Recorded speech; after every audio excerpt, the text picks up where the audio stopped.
So again, contract of partnership, okay, can be found, the definition can be found in Article 1767 of the New Civil Code. Okay? As you read and understand the definition of partnership, okay, there are three choices na pwedeng i-contribute. It can be a money, it can be a property, or an industry. Okay? And of course, you will contribute it, okay, to a common fund. So there is only one fund. And of course, always remember that there must be the intention to divide the profits among themselves. Ma'am, ang sabi dyan is to divide only the profits. Ma'am, paano kung loss? Okay? Paano kung nalugi?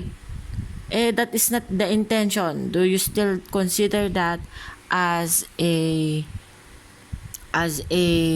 partnership? Okay.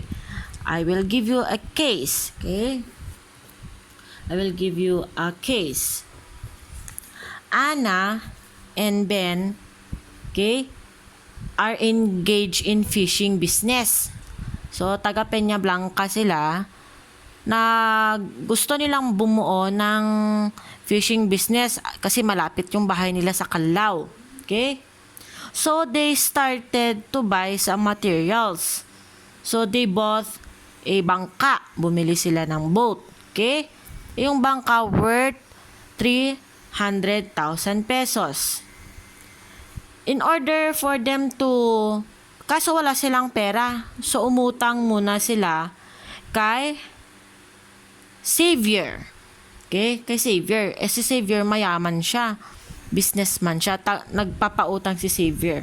So si Ana at saka si Ben, umutang sila kay Xavier ng 300,000 pesos para meron silang pambayad ng bangka worth 300,000. Of course, the intention of Anna and Ben, okay, was to pay the loan with the proceeds of the sale of the boat and to divide equally among themselves the excess or the loss. Okay? So, ang intention nila is, ang ipapambayad nila is yung excess or yung loss kung sakali. Okay? They did not, however, contribute any money or property. Basta umutang lang sila. The question, can they be considered as partners kahit walang contribution ng money or property? The answer there is in the case of Lim Tong Lim versus Philippine Fishing Gear Industries. Okay? Ang sabi doon ng Korte Suprema, yes, meron pa ring partnership doon. The contribution to the funds need not be in cash or fixed assets. Hindi daw kailangang pera or cash or fixed assets. Okay? It could be intangible like credit or industry. Ano yung intangible property doon sa case na binigay ko? That is the loan. Okay? That is the loan which is financed by Xavier. Okay? The fact that the parties, Anna and Ben, agreed that any loss or profit from the sale or operation of the boat would be divided equally among themselves, okay? That shows that they had indeed formed a partnership. Nagets ninyo? So, sabi ng batas, hindi po kailangan na pera o kaya fixed assets. Pwede ring loan or intangible property. Okay? Credit or loan is an intangible property. Intangible. Anong intangible? At least may matutunan man lang kayo kung ano ang intangible. Intangible is something that you cannot hold personally, physically. Hindi mo nahahawakan. Okay? Hindi mo nahahawakan. Example pa ng intangible property, shares of stocks. Yang load ninyo, alam niyo yung pinaglolo-load nyo sa Globe, Smart, ganyan. Those are intangible properties. Okay? So, read the case of Lim Tong Lim versus Philippine Fishing Gear. Okay? Next. Always remember the characteristics of a partnership. Okay? Number 1 is that it is consensual. Okay? It is consensual from the word consent. Ano bang consent? Okay? Here, consensual ang partnership as it is perfected by mere consent. Okay? Ma'am, kailangan bang sabihin yung oo, hindi? Paano yung mga pipi? Okay? How about those who cannot express themselves through their mouth, yung hindi sila nakakapagsalita? Can they engage in partnership? Of course, yes. Okay? Because consent can be given expressly or impliedly. Implied is through example, sumasali na siya palagi, nagbibigay na siya ng pera palagi, pero wala siyang pinirmahan, ma'am. Okay lang ba yun? Opo. Okay? Kasi later on we will discuss and you will learn that there are different kinds of partners. Okay? Another one, it is nominate. Ano yung nominate? Di ba, you remember if you nominate your classmates during elections, di ba? I nominate Miss Raquel Turaray as president of MM4A. Di ba? You name someone. You name Raquel Turaray as your president. So nominate meaning there is a special name or designation of partnership under the law. So, what is the nominate in that case? It is a contract of partnership. Okay? Also, it is a bilateral in nature. Anong bilateral? From the word bi or dalawa. Diba? Kung bi ka, example, if you are bi with regards to gender, you like male and you also like female. So, dalawa. So, it's bilateral. In partnership, when we say partnership is bilateral, okay?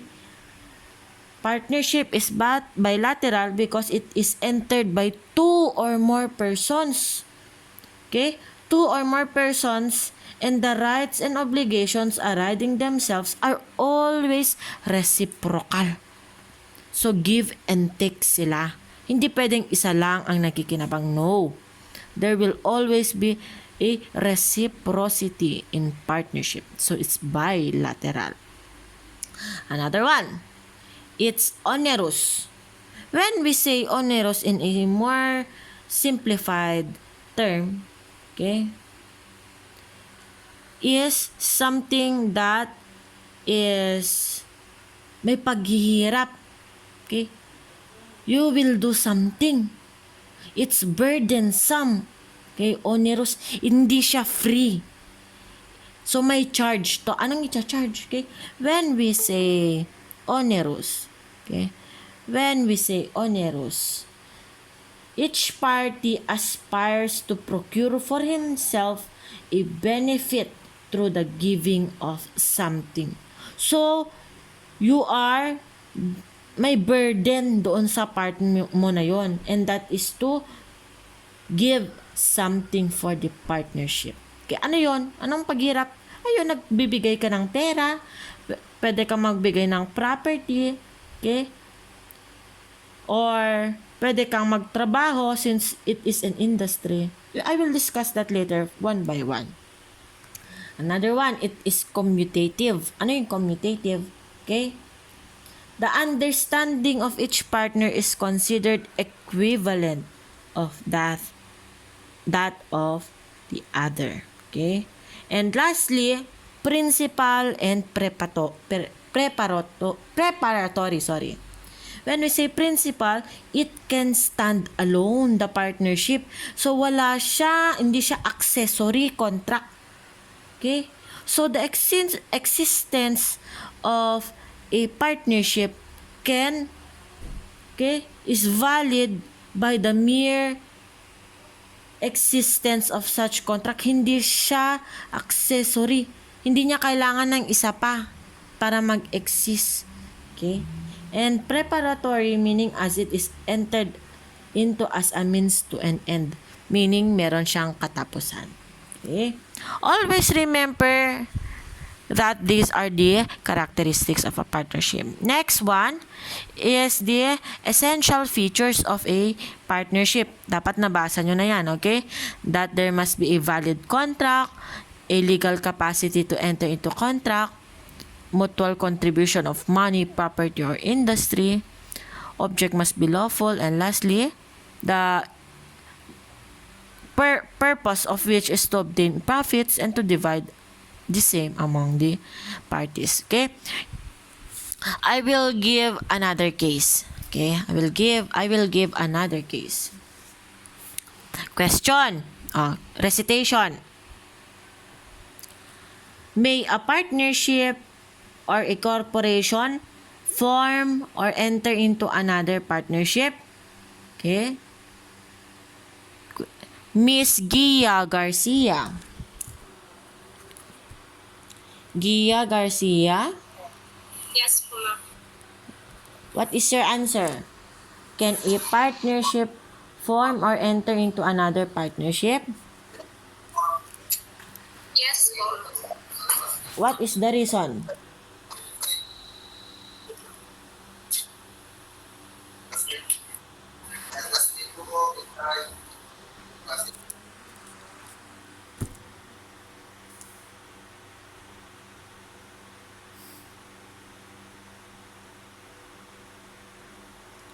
What's your answer?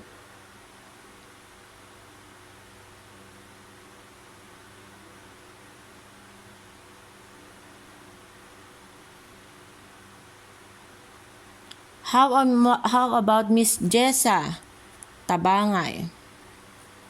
Can a partnership or corporation form or enter into another another partnership? Yes, ma'am. Okay. And last to recite, Miss Ara Aglupos. Is Gia correct? Is Jessa correct?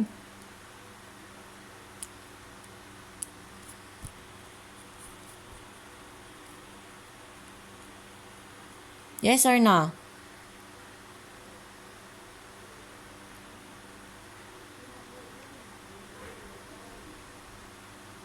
Ara, answer. Ma'am? Yes po. So they are correct. Who says that they are all wrong? Kindly raise your hand. Paki-unmute, mag-unmute yung who says otherwise. Wala? Lahat kayo? Okay? The answer there is no. Okay? In the case of J.M. Tuason versus Bolaños, okay? Versus Bolaños, the Supreme Court said that no, a corporation or a partnership in our jurisprudence cannot form another partnership. In fact, a corporation cannot be a partner. Okay? In a partnership, what is the reason? It's a violation of public policy. You put that sa mga notebook ninyo, public policy. Okay? Ilalagay ko yan sa quiz ninyo. Okay? However, it can enter into what? A joint venture. Joint venture with another corporation where the nature of the venture is in the same line of business. Okay? Take note of that. Take note of the public policy, joint venture, and same line of business. Okay? Next. Question.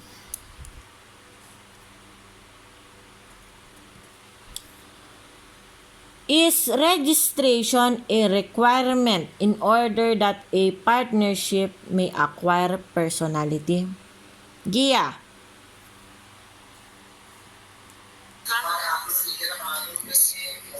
yes or no?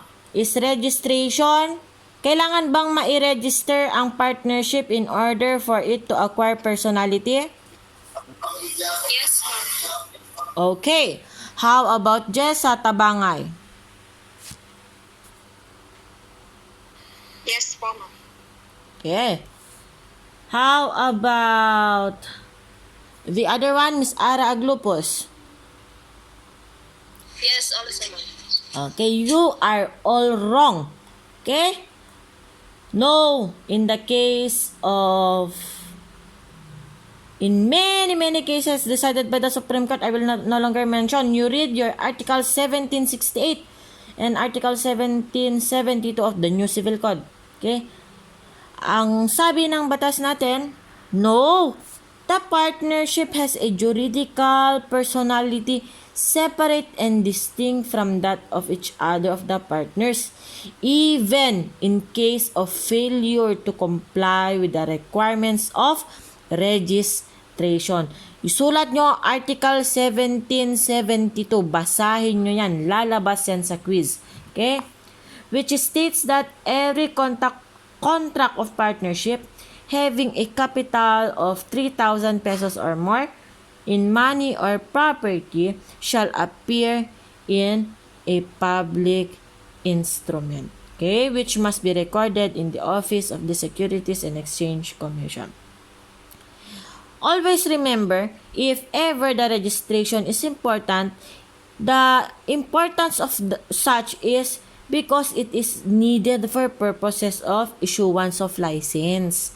When engaging in business, it is merely intended to prevent fraud in taxation. Okay? Para maiwasan ang tax evasion. Okay. Another one. What is the important requirement if there is an immovable property contributed in a partnership?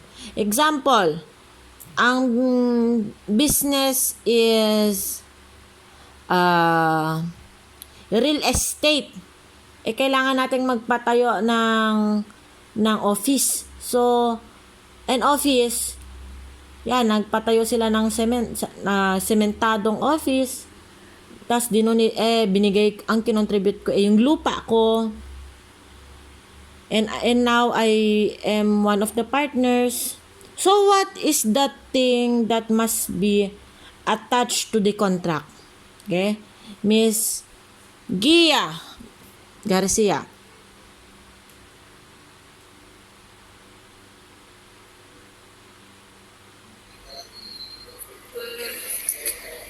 Agreement po, ma'am. You will put an agreement to another agreement? How about you, Miss Jess at Abangay?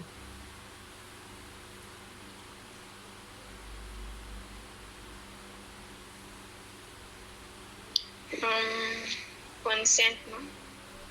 You will give another consent to something that is already given na consent? How about you, Ara Aglupos?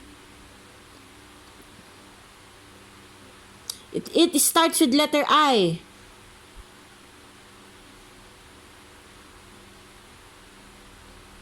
And ends with letter Y.